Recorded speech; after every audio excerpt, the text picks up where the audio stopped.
What up, friends? Today we are talking about one of my favorite things to eat for breakfast besides bagels and whitefish, and that is a scone.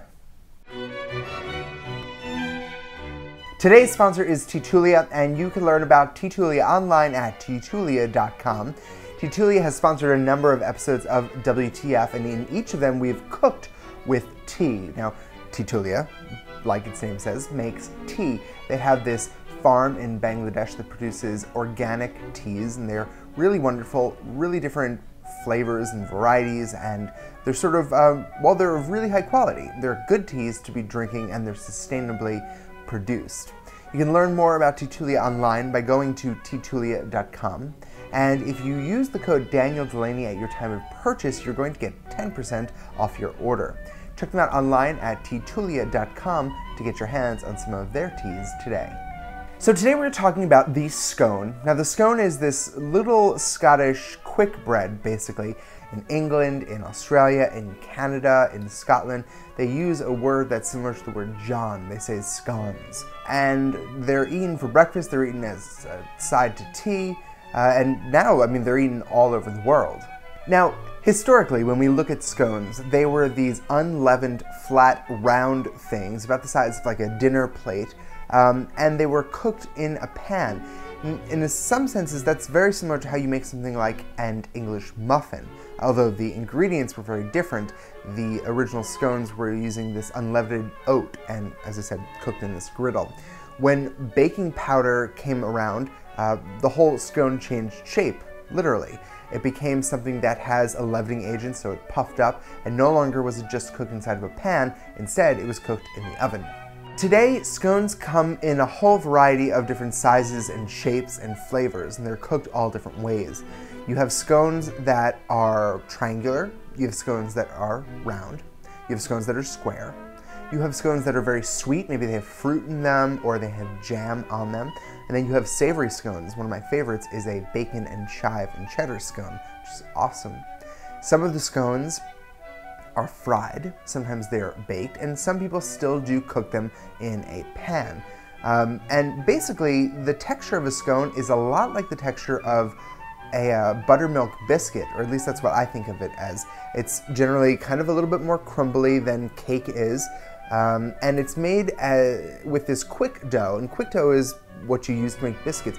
Basically, you're putting the ingredients of the dough together while all the ingredients are cold, and you're not making it very homogeneous. So it has all these craters and lumps and bumps, and it's only when it gets into the hot oven that the butter melts and everything is fused together. Fun fact, the scone has a few other names. Some people call them rock cakes, fat rascals, and of course, the singing hinnies. Whatever you want to call it, I call it delicious. Today we're gonna whip up a batch of double chocolate scones. That's cocoa powder with chocolate nibs or chocolate dips or whatever you want to call them, chocolate chips, right? That's the word. And we are also going to whip up some tea-infused mint butter, which we're going to sit right on the top. It's kind of like we're making a Girl Scout cookie. We got chocolate on the bottom, mint on the top, deliciousness in your mouth. Let's get started. To start, in a large bowl, combine 1 cup of regular AP flour and 1 cup of cake flour with half a cup of cocoa powder, 1/3 of a cup of light brown sugar, 2 teaspoons of baking powder, 3/4 of a teaspoon of baking soda, and 1/8 of a teaspoon of salt. Mix that all together. Then take 2 sticks of unsalted butter and cut them up into little bits. Then put the flour mixture and your butter into the freezer until you're ready to use them again. Then mix 1 large egg with 3/4 of a cup of buttermilk and put that in the freezer as well. Meanwhile, you're going to melt a stick of butter in a pan over medium heat, and add about 1/2 of a cup of Titulia mint tea.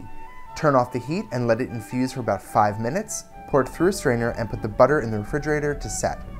Now take everything out of the freezer, everything that you're working with, of course, otherwise you'll have a mess, and put all the butter into your flour mixture. Use a pastry blender to kind of blend it all up so you have little pea-sized bits of butter coated with flour. Then pour in your buttermilk and lightly fold it together. You don't want to mix it up too much. That's the enemy here. You don't want to mix it up too much, and you don't want to touch it. The heat of your hands is going to melt the butter and bring it up to temperature. You want all the heating to be done in the oven.